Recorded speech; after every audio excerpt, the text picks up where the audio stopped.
Donc bonjour à tous et à toutes, ici Mehdi, puis aujourd'hui on va parler des coordonnées sphériques. Donc les coordonnées sphériques, c'est le troisième système de coordonnées qu'on utilise pour résoudre des intégrales triples. Donc le premier système de coordonnées, c'était les coordonnées cartésiennes, qu'on est tous familiers avec, et le deuxième, c'était les coordonnées cylindriques. Donc le système de coordonnées sphériques est assez différent des deux autres systèmes de coordonnées. Donc, on a trois variables, ρ, phi et θ, qui vont pouvoir nous aider à choisir n'importe quel point x, y, z dans l'espace. Donc, on est capable de remplacer chaque point x, y, z par un point avec ces trois variables, donc ρ, phi et θ. Et on va commencer par regarder chacune des variables. Donc, ρ, c'est la distance du point x, y, z à l'origine. Donc, ρ, c'est un peu comme un rayon, mais en trois dimensions. Donc, comme on avait dans les coordonnées cylindriques, on avait r, qui était la distance à l'axe des z, mais maintenant on a ρ, qui est la distance au point 0, 0, 0. Donc, si ρ, c'est la distance au point à l'origine, on peut dire que ρ est égal à racine de x au carré plus y au carré plus z au carré. Donc, avec la simple formule de distance dans l'espace. Donc, on a ρ. Maintenant, phi. Phi, c'est l'angle entre notre point, encore une fois x, y, z, et l'axe des z. Donc, phi, c'est pas θ, donc on a deux angles en coordonnées sphériques, mais phi, c'est seulement l'angle avec l'axe du z, et cet angle-là varie entre 0 et pi. Donc, le maximum que phi peut aller, c'est l'axe des z négatif. Parce que θ va s'occuper de l'autre rotation. Donc, on va en parler après. Et bon, finalement, on a θ qui est l'angle par rapport à l'axe des x positifs dans le plan xy.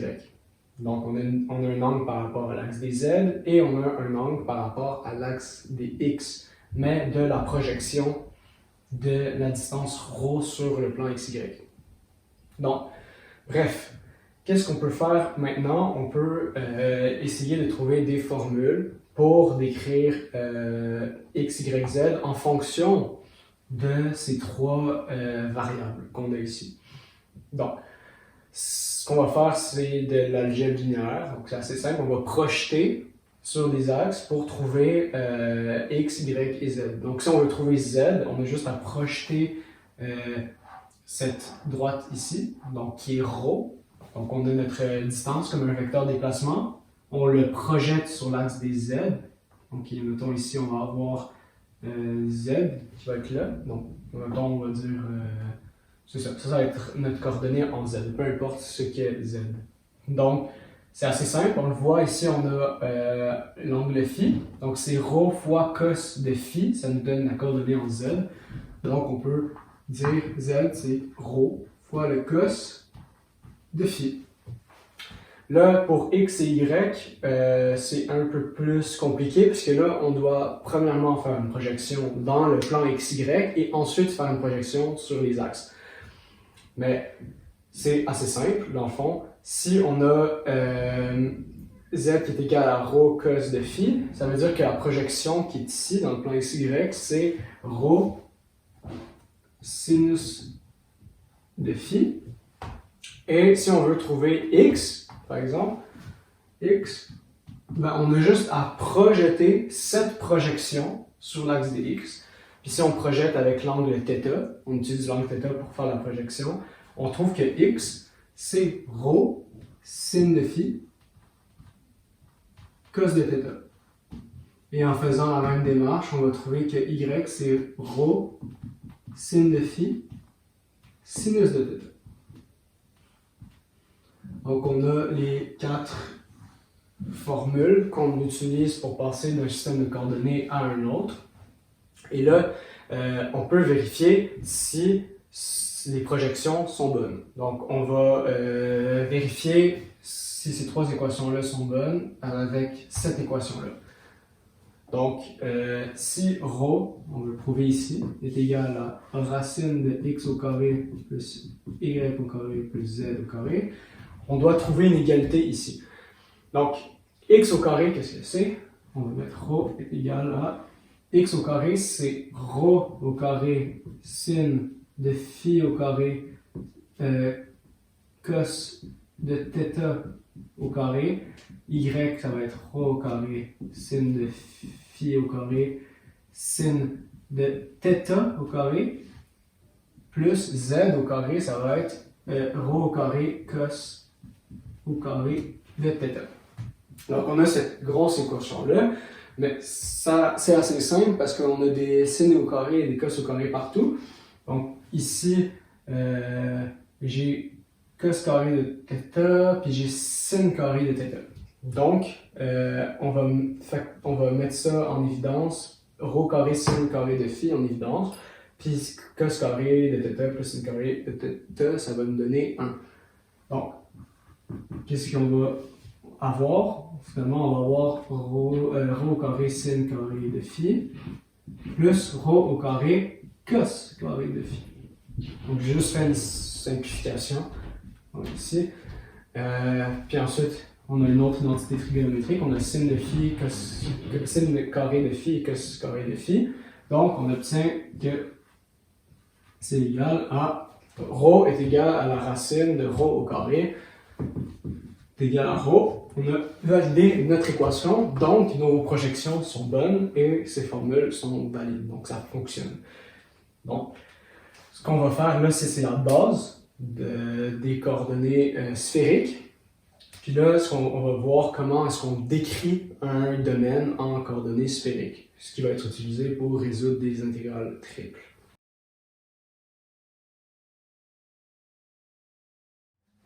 Donc, pour décrire une région en coordonnées sphériques, il faut comprendre comment le système de coordonnées fonctionne. Donc, une des façons de l'aborder, c'est de décrire une sphère avec les coordonnées sphériques. Comme ça, on peut comprendre avec l'exemple le plus simple comment le système de coordonnées fonctionne à peu près. Donc, on va regarder à peu près ce que ça fait. Donc ici, donc on a imaginé une sphère, en fond. On va mettre deux plans ici, ZX. On sait que le plan, si on décrit une sphère qui est centrée à l'origine, le plan ZX et le plan ZY vont être complètement symétriques. Donc j'ai juste choisi le plan ZX ici. Et on a le plan XY. Donc si on a une sphère, comme de rayon quelconque. Donc on va dire x au carré, l'équation d'une sphère c'est x au carré plus y au carré plus z au carré est égal à ρ au carré. Ça c'est l'équation d'une sphère. Donc justement on est capable de trouver ρ assez facilement, donc le rayon de la sphère, avec cette équation-là. Bon, ce qui va nous intéresser, nous, c'est de savoir, ok, quand on est dans le plan XY, qu'est-ce qui se passe? Non. Dans le plan XY c'est quand z égale à 0.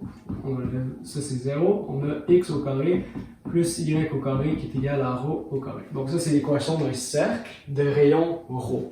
Donc on va le dessiner ici. Cercle de rayon ρ.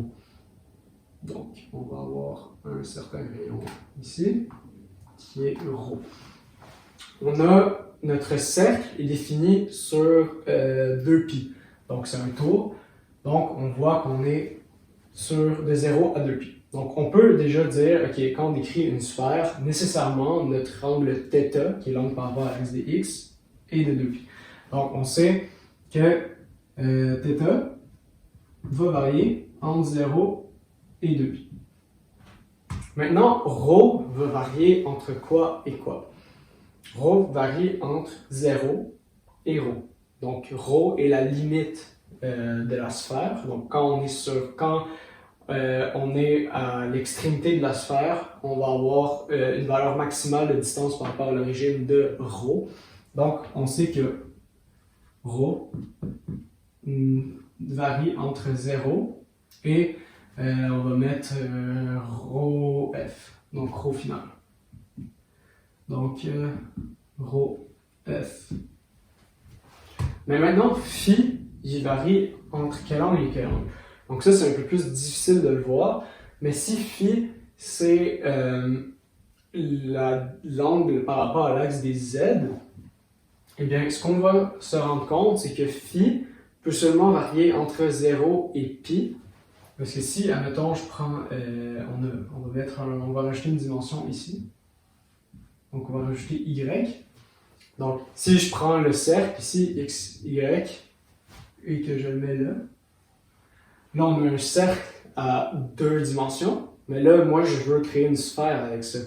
Mais de combien de degrés est-ce que je dois tourner le cercle ici pour que j'ai une sphère? On aurait tendance à penser qu'on fait un tour au complet, donc on fait un tour de 2π, mais le problème c'est que si je fais un tour de 2π, je vais passer 2 fois sur la même région. Donc, je dois juste faire un tour de π. Donc, si je prends mon cercle ici, puis que je fais une rotation de π, donc on prend l'axe des Z positif, on fait une rotation comme ça ici, de π, eh bien, je vais obtenir une sphère. La sphère va tourner sur le cercle va tourner sur lui-même de π, puis ça va créer une sphère complète. Donc, le phi varie entre 0 et π. Ça, c'est pour montrer, en fait, que pourquoi phi ne peut pas être plus grand que π. Donc, quand on délimite quand on va faire une intégrale triple, on va devoir trouver nos bornes. Ceci, c'est pour une sphère quelconque. On doit trouver nos bornes. Phi ne peut pas dépasser π parce que θ peut aller jusqu'à 2π. Parce que on ne peut pas faire 2 rotations au complète 2 fois pour décrire un solide. Donc, il y a un angle qui se fait une rotation complète, puis il y a un autre angle qui va faire une demi-tour pour faire finaliser la révolution complète du solide. Donc ça, c'est vraiment important à comprendre, très difficile au début, mais ça finit par se stabiliser. Donc on va faire un exemple sur les coordonnées sphériques pour éclaircir cette nouvelle matière.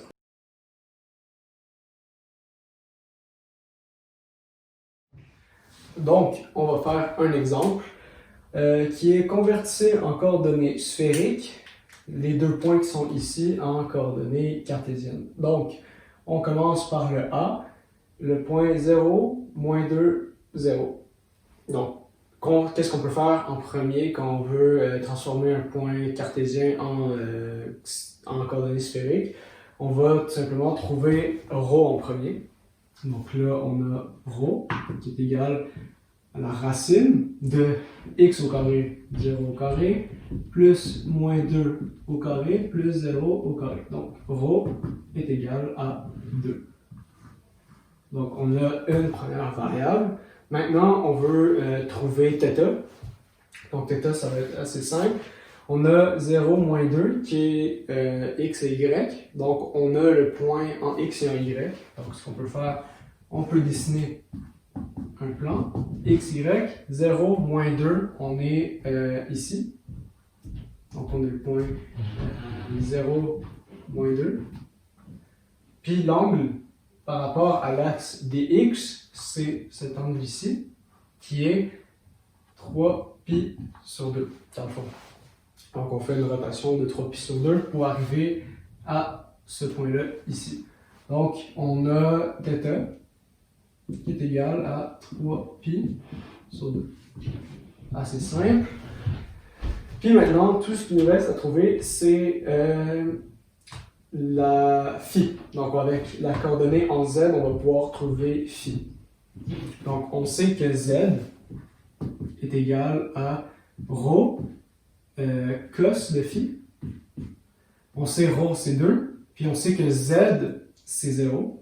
Donc, on a 0 égale 2 fois le cos de phi.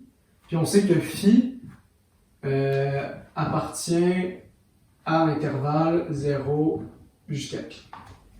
Donc, 0 égale 2 fois la cos de phi. Pour que phi soit égal à 0, pour que le cos de phi soit égal à 0, phi doit être pi sur 2. Donc, on a que phi est égal à pi sur 2. Donc, si on veut exprimer ce point-là en coordonnées sphériques, on va avoir, on commence toujours par ρ, donc 2,3 pi sur 2, pi sur 2. Donc, dans cet ordre-ci. Donc, on va faire maintenant le deuxième exercice. Donc, ça, c'est le B. Donc, le B, qu'est-ce qu'on a? On a le point moins 1, 1 et moins racine de 2. Donc, on fait la même chose que tantôt. On commence par ρ. Donc, ρ est égal à, on a moins 1 au carré plus 1 au carré plus moins racine de 2 au carré. Donc, ça, c'est 2, 1, 1. Racine de ça, c'est encore 2. Donc, on a encore ρ égale 2. Première valeur de trouver. Maintenant, on va trouver θ. On a le point moins 1, 1 qui est dans le plan XY. Donc, on a juste comme à faire la projection. C'est assez simple. X, Y. Moins 1, 1. Moins 1, 1. On a le point qui est ici. Donc, on peut tracer ça. Et on a l'angle ici qui est de pi moins pi sur 4, qui est l'angle ici. Donc, on a un angle θ de 3 pi sur 4. Puis là, maintenant, on a tout ce qu'il faut pour trouver phi. Donc, on utilise encore la même chose que tantôt. On a moins racine de 2. Moins racine de 2 est égal à 2 fois la cos de phi.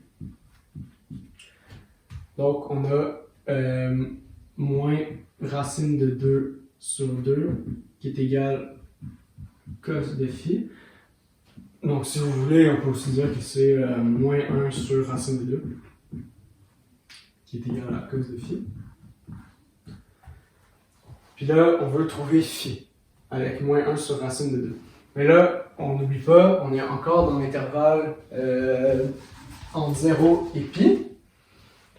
Donc, si on trace notre cercle trigo qu'on connaît, on est dans l'intervalle 0 à pi, donc dans le demi-cercle qui est ici.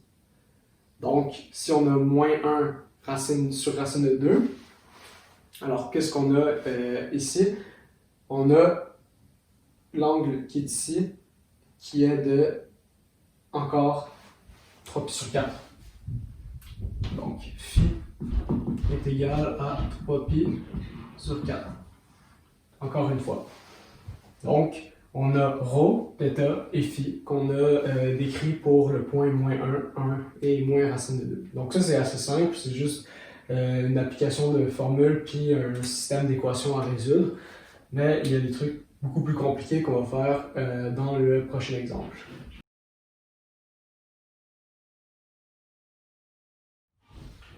Donc, pour cet exercice, on va décrire la région entre le cône z est égal à racine de x au carré plus y au carré et le plan z égale 4 avec les coordonnées sphériques. Donc, on va décrire cette région-là. Donc, on a un cône, le cône supérieur en haut, puis on a un plan z est égal à 4 qui délimite la région.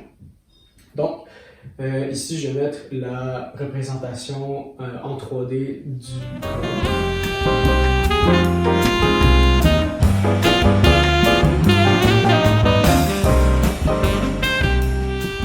Maintenant qu'on a le cône en tête avec le plan, on va essayer de faire les projections dans deux plans, parce que quand on résout ce genre de problème-là, c'est assez difficile de décrire la région en 3 dimensions, donc de l'écrire. Donc, ce qu'on va faire, c'est qu'on va la dessiner dans deux plans. Donc, on va faire une coupe. Donc, on a YX. Donc, on veut tout le domaine dans notre plan YX qu'on fait la projection. Donc, quand Z est égal à 4, ce qu'on obtient, on a 4 est égal à racine de x au carré plus y au carré. Et ça nous donne 16 égale x au carré plus y au carré. Donc, on a un cercle de rayon 4 ici. Donc ça, c'est la partie supérieure du cône. Donc si on voyait le cône d'en haut, ça ressemble à un cercle de rayon 4. Et ça nous permet de visualiser un peu ce qui se passe. Et là, on va tracer un plan aussi ZX ou ZY. Un cône, c'est symétrique, donc X ou Y. Et là, on a Z et X. Donc, qu'est-ce qu'on va faire pour faire visualiser le cône?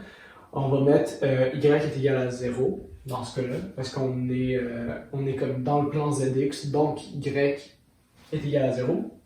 Et qu'est-ce qu'on obtient? On obtient Z est égal à racine de X au carré. Donc, Z est égal à plus ou moins X. Donc, ça, c'est important à savoir. Et nous, on a seulement la partie supérieure du cône. Donc, on a deux droites.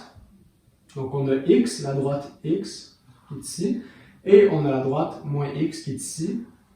Mais seulement sur la partie supérieure du cône. Parce que sinon, ça aurait été moins racine de X au carré plus Y au carré. Donc, et ça, c'est coupé par le plan Z est égal à 4 qu'on va dessiner juste ici. Donc là, on a notre cône ici. On peut enlever ça ici. On a Z égale à 4. Puis ici, on a la représentation du cône. Bon, là, ce qu'on va faire pour pouvoir le décrire en coordonnées sphériques, c'est qu'on va trouver nos variables. Donc, on va commencer par trouver l'angle phi, qui est par rapport à l'axe des Z. Donc, l'angle phi qui est ici. Parce qu'on sait de toute façon que θ, vu qu'on a une région qui est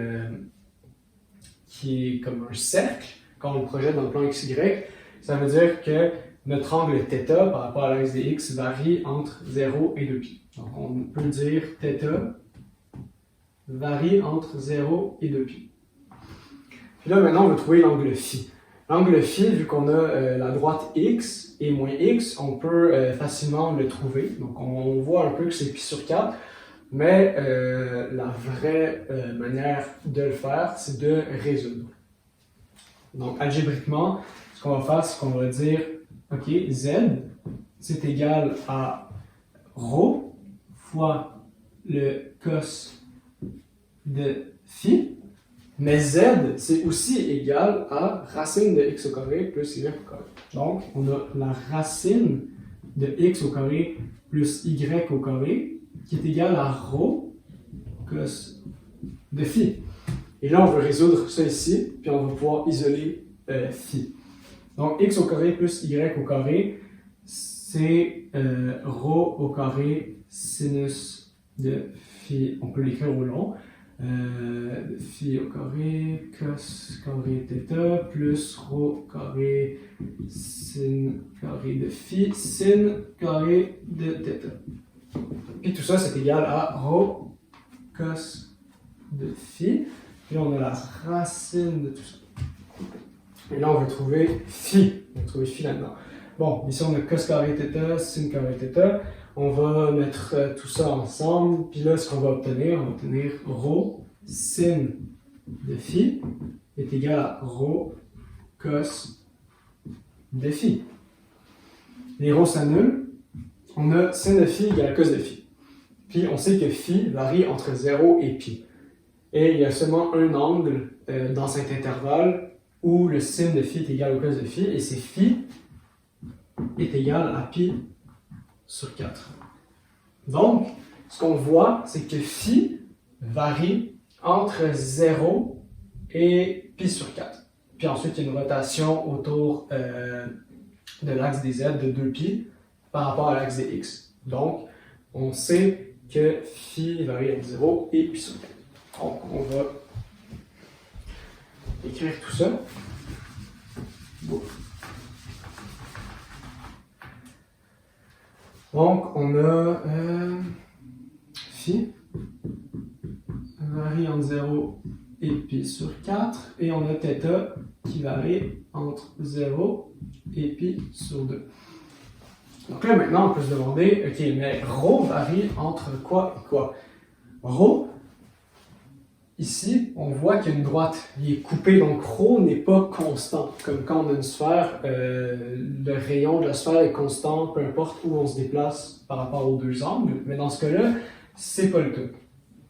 Donc, il faut qu'on sache comment est-ce que ρ évolue en fonction de phi.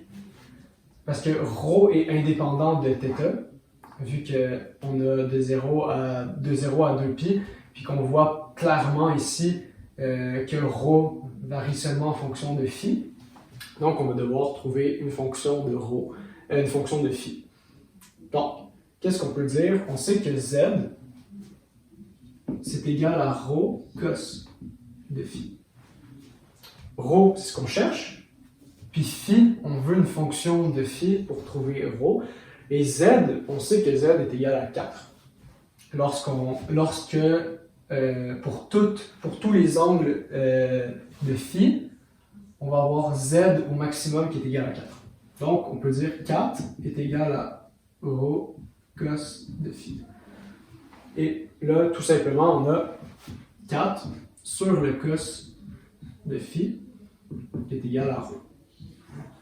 Donc, au maximum, donc toute la ligne qui est ici, ρ est égal à 4 divisé par le cos de phi. Et au minimum, ρ est égal à 0. Donc, ρ varie entre 0 et 4 sur le cos de phi. Donc, on peut écrire ça ici. Ρ varie entre 0 et 4 sur le cos de phi. Juste ici. Donc, on a trouvé toutes nos bornes et ça décrit le cône qu'on a juste ici, avec les trois variables du système de coordonnées sphérique. Donc, c'est tout pour cette matière. Puis, on va se revoir pour savoir comment est-ce qu'on fait pour calculer des intégrales maintenant, avec les trois systèmes de coordonnées qu'on a vus. Donc, je vous souhaite une excellente journée.